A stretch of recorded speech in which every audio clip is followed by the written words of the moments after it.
ഇന്ന് ഞാൻ നല്ലൊരു തോരനാണ് ഉണ്ടാക്കുന്നത്. അത് നല്ല ടേസ്റ്റി ആയിട്ടുള്ള നല്ല ഹെൽത്തി ആയിട്ടുള്ള ഒരു തോരനാണ്. ഈ രീതിയിലുള്ളൊരു പയറാണ്. ഇതിൻ്റെ പേരെനിക്കറിഞ്ഞുകൂടാ. ഇത് ഞങ്ങൾക്കിവിടെ സുലഭമായിട്ട് ഈ തണുപ്പ് കാലത്ത് കിട്ടും. ഇത് നാട്ടിൽ ഞാൻ കണ്ടിട്ടില്ല. ഇതിൻ്റെ പേരറിയാവുന്നവരൊന്ന് കമൻറ്റ് ചെയ്യണം. ഗൂഗിൾ സെർച്ച് ചെയ്ത് നോക്കിയിട്ടും കിട്ടിയില്ല. ഞങ്ങളിവിടെ ബെല്ലർ എന്നാണ് പറയുന്നത്.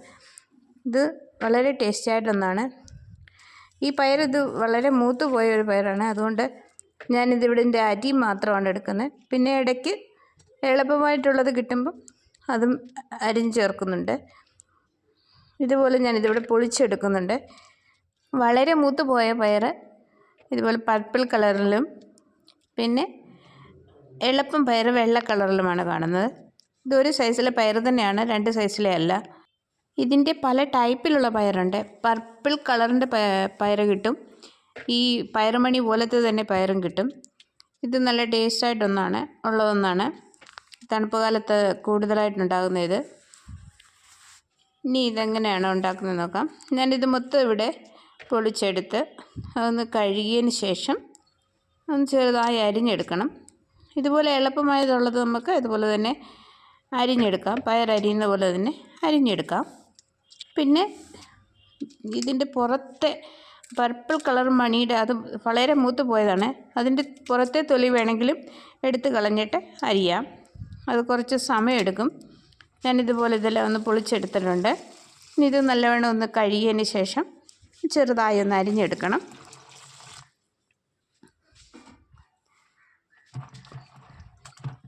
നമ്മുടെ നാട്ടിൽ ഇത് കിട്ടുമോ ഇല്ലയെന്നൊന്ന് കമൻറ്റ് ചെയ്ത് അറിയിക്കണം. ഞാൻ ഇതുവരെ കണ്ടിട്ടില്ല. ഇനി ഞാനിതൊന്ന് അരിഞ്ഞുകൊണ്ട് വരാം. ഞാനിതെല്ലാം അരിഞ്ഞ് ഇവിടെ വെച്ചിട്ടുണ്ട്. നിങ്ങൾക്ക് വേണമെങ്കിൽ ഇതുപോലെ പയറ് കിട്ടുവാണെങ്കിൽ ഇതുപോലെ ചെയ്ത് നോക്കുക, തോരൻ വെച്ച് നോക്കുക. വളരെ ടേസ്റ്റിയാണ്. അതുപോലെ പർപ്പിൾ കളറിൻ്റെ പയർ അതിൻ്റെ തൊലി കളയാം. അത് മൂത്ത് പോയ പയറാണ്. അതിന് ഞാൻ ഈ മസാല എടുക്കുന്നുണ്ട്. ആദ്യം നമ്മൾ തോരൻ വെക്കുന്ന പോലെ തന്നെ തേങ്ങയും പച്ചമുളകും വെളുത്തുള്ളി ജീരകം പിന്നെ കുറച്ച് മഞ്ഞൾപ്പൊടിയൊക്കെ ചേർത്ത് ഇതൊന്ന് ചതച്ചെടുത്തതിന് ശേഷം നമുക്ക് തോരൻ വെക്കാം. ഇനിയും തോരൻ വെക്കുന്ന പോലെ തന്നെയാണ്. പിന്നെ ഞാനിതൊന്ന് കാണിക്കുന്നതെന്ന് മാത്രമേ ഉള്ളൂ. ഞാനിതിവിടെ ചതച്ചെടുത്തിട്ടുണ്ട്. ഇനി ചീനിച്ചട്ടി അടുപ്പിൽ വെച്ച് എണ്ണ ഒഴിച്ചതിന് ശേഷം എണ്ണ ചൂടായി വരുമ്പോൾ ആദ്യം കടുകിട്ട് കൊടുത്ത് അതിനുശേഷം ഉള്ളി ചേർത്ത് കൊടുക്കുന്നുണ്ട്. ഞാൻ ഇവിടെ സവാള ഉള്ളിയാണ് ചേർക്കുന്നത്.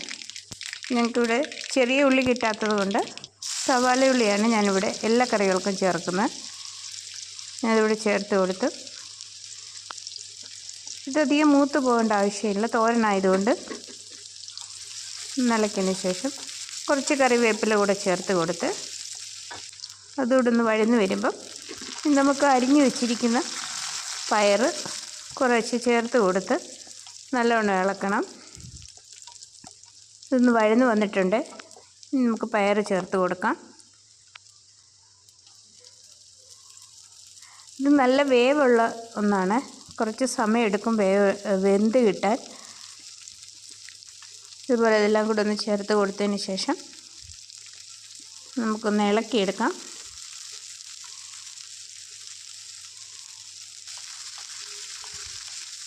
ഇനി ഇതിനകത്തേക്ക് മസാല ഉപ്പുമൊക്കെ ചേർത്ത് കൊടുക്കണം.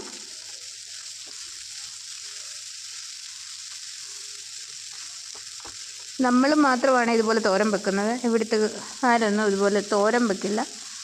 അവർ സാധാരണ മുളക് പൊടിയും ഗരം മസാല മഞ്ഞൾപ്പൊടി അങ്ങനെയൊക്കെ ഇട്ട് ചെറിയ കറി പോലെ അങ്ങ് വെക്കുകയാണ്. ഞാൻ ഇവിടെ ഉപ്പ് ചേർത്ത് കൊടുത്ത് ഉപ്പ് ചേർത്ത് ഇളക്കിയതിന് ശേഷം ഇനി നമുക്ക് ചതച്ച് വെച്ച മസാല ചേർത്ത് കൊടുക്കണം.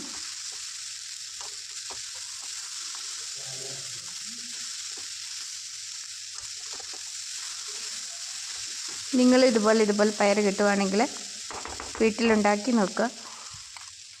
എൻ്റെ വീഡിയോ നിങ്ങൾക്ക് ഇഷ്ടമായെങ്കിൽ നിങ്ങൾ അഭിപ്രായം അറിയിക്കണം. ഞാനിവിടെ ചതച്ച് വെച്ച മസാല ചേർത്ത് കൊടുത്ത് ഇനി ഇത് നമുക്ക് നല്ലോണം ഇളക്കിയതിന് ശേഷം ഇതൊന്ന് അടച്ചു വെച്ച് വേവിക്കണം. ഇത് വെന്ത് കിട്ടാൻ കുറച്ച് സമയമെടുക്കും. അതുകൊണ്ട് വേണമെങ്കിൽ അല്പം വെള്ളം ചേർത്ത് തന്നെ വേവിക്കാം. പക്ഷെ ഞാനിവിടെ വെള്ളമൊന്നും ചേർത്തില്ല, ആവിയിൽ തന്നെയാണ് ഇത് വേവിച്ചെടുത്തത്. പിന്നെ അടച്ചു വെച്ച് കഴിയുമ്പോൾ ഇടയ്ക്കൊക്കെ ഒന്ന് ഇളക്കി കൊടുത്താൽ മതി. എൻ്റെ വീഡിയോയ്ക്കകത്ത് വൈറ്റായിട്ട് കാണുന്നത് സൂര്യപ്രകാശമാണ്. ഞാനിവിടുന്ന് അടച്ച് വെച്ചൊന്ന് വേവിക്കുന്നുണ്ട്. ഇടയ്ക്കൊന്ന് ഇളക്കി നോക്കണം, അടി പറ്റാതെ. ആവിയിൽ തന്നെയാണ് ഞാനത് വേവിക്കുന്നത്. കുറേ സമയം എടുക്കുക പയറുമണി ഒന്ന് വെന്ത് കിട്ടാൻ. നിങ്ങൾ ഇതുപോലെ ചെയ്ത് നോക്കുക.